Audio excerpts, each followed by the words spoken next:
नैनीताल का सर्वप्रथम जिक्र स्कंद पुराण के मानसखंड में मिलता है, जब ऋषियों ने अपनी प्यास बुझाने के लिए इस ताल की उत्पत्ति मानसरोवर झील से करी थी। नैनीताल की खोज से यह तात्पर्य नहीं है कि नैनीताल को अंग्रेजों ने खोजा था, बल्कि नैनीताल में पहले से ही कुछ ग्रामीण लोग रहते थे। हालांकि नैनीताल बसाने और संवारने का श्रेय भले ही अंग्रेजों को मिला हो, लेकिन आदिकाल में लोग मानसरोवर कैलाश जाने के लिए नैनीताल मार्ग को ही अपनाते थे और वापसी वे लोग टनकपुर से करते थे।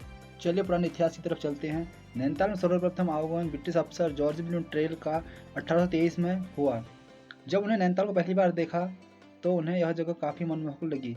ट्रेल धार्मिक प्रवृत्ति का था और भारतीय संस्कृति से भी काफ़ी प्रभावित था, जिसकी वजह से ठंडी सड़क में स्थित पाषाण देवी का मंदिर भी उन्होंने ही स्थापित किया था। ट्रेल अंग्रेज होने के बावजूद कुमाऊनी भाषा जानते थे और उन्होंने रानीखेत की एक सुंदर पहाड़न से शादी भी की थी। ट्रेल नैनीताल की सुंदरता को बिगाड़ना नहीं चाहता था, इसलिए उन्होंने वहाँ के ग्रामीण लोगों से कहा कि वह इस जगह के बारे में किसी भी अंग्रेज को ना बताएं, और इतना कहकर वह वहाँ से चले गए। पर किसे क्या पता था, 16 साल के बाद एक अंग्रेजी व्यापारी पी बैरन को नैनीताल जगह की भनक लग जाएगी। पी बैरन नैनीताल की खोज में शाहजहांपुर से निकले तो उन्होंने नैनीताल पहुंचने में काफ़ी मुश्किलों का सामना करना पड़ा, क्योंकि उस समय भंवाली, भीमताल और हल्द्वानी के जंगल काफ़ी घने हुआ करते थे। तब इस पर पी बैरन ने नैनसिंह नाम के व्यक्ति के 2 पुत्र राम सिंह और जय सिंह के सर पर 2 भारी पत्थर रख दिए और आदेश दिया कि वो इन पत्थरों को नैनीताल पर ही उतारेंगे। तब मजबूरन नैनसिंह पी बैरन को बिटला चुंगी के रास्ते नैनीताल ले गया। और 1839 में पी बैरन ने पहली बार नैनीताल को देखा और दिसंबर 1839 को वह वापस लौट गया।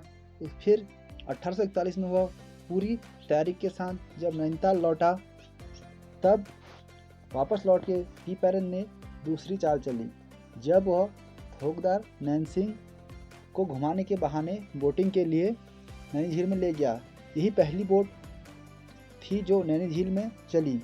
जब बोट नैनी झील के बीचों बीच पहुंची तो उन्होंने नरसिंह से कहा कि वो अगर नैनीताल पर अपना कब्जा नहीं छोड़ते हैं तो बोट पलट देंगे, क्योंकि नरसिंह को तैरना नहीं आता था और पी बैरन तैरना जानते थे। तब मजबूरी में आकर नरसिंह ने ज़मीन से अपना कब्जा छोड़ दिया। तब उदय हुआ नैनीताल के बसने का, जब अंग्रेज ने पहली बिल्डिंग 1841 में पिलीग्राम लॉज बनाई। अब समस्या थी कि नैनीताल पहुंचा कैसे जाए, क्योंकि सभी अंग्रेजों का एक साथ नैनीताल पहुंचना संभव नहीं था। 1891 में उन्होंने नैनीताल नगर यातायात के लिए सड़क मार्ग का भी कार्य निर्माण शुरू किया।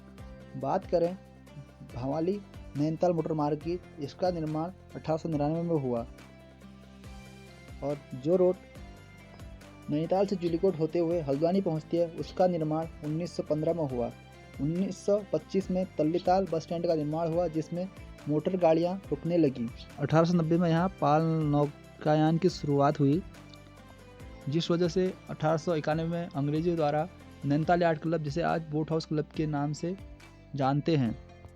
इसके बाद 1892 में इनके द्वारा रेमजे हॉस्टल का भी निर्माण किया गया।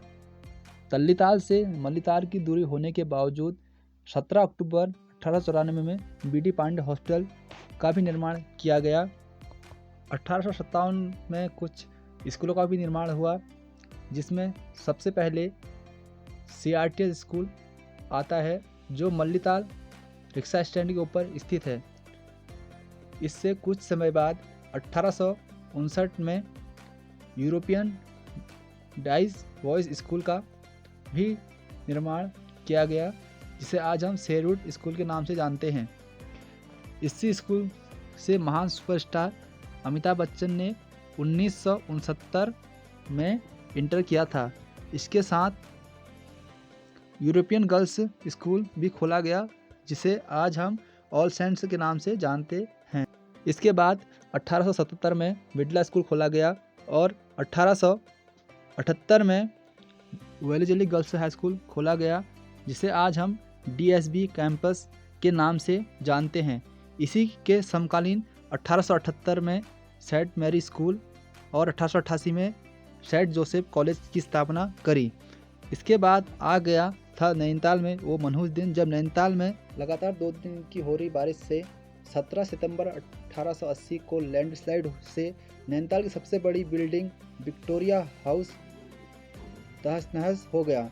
इसी के साथ साथ नैना देवी मंदिर और बोट हाउस क्लब भी मलबे में दबकर तहस नहस हो गए थे।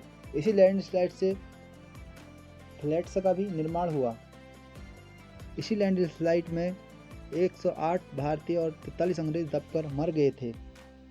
कहा जाता है कि नैनीताल में सबसे पहले पर्यटन की शुरुआत मैरी जेन कॉर्बेट ने की थी और 1870 से 1872 के मध्य पहला होटल द ग्रांड होटल खोला गया, जिसे आज आप भी माल रोड पर देख सकते हैं। जो मल्लीताल में बैड स्टैंड है उसे भी जिम कॉर्बेट द्वारा बनाया गया था। हालांकि 1960 में इसका रिनोवेशन कराया गया था। Jim Corbett Mary Jane Corbett के बेटे थे, जिन्होंने कई आदमखोर जानवरों को मार गिराया था। 1 सितंबर 1922 को संपूर्ण नैनीताल बिजली से जगमगाया। इस समय नैनीताल की झील के पानी से ही 320 किलोवाट की बिजली बनाई जाती थी। अंग्रेज़ों द्वारा नैनीताल को इसलिए डेवलप किया गया क्योंकि उन्हें नैनीताल अपने घर की तरह लगता था, इसलिए वह नैनीताल को सहेज कर रखते थे, जिस वजह से उस समय नैनीताल को छोटी विलायत कहा जाता था। आज़ादी के बाद सन 1953 से 1954 के मध्य अंग्रेज नैनीताल छोड़कर चले गए। अभी नैनीताल के बारे में काफ़ी कुछ जानना बाकी है। मैं मिलूंगा आपको एक नई वीडियो के साथ। तब तक के लिए आप मेरे YouTube channel love in Nainital को सब्सक्राइब करके रखिए, बेल आइकन भी ऑन कीजिए ताकि मेरी आने वाली वीडियो सबसे पहले पहुंचे आप तक। मैं मिलूंगा आपको एक नई वीडियो के साथ। तब तक के लिए जय उत्तराखंड।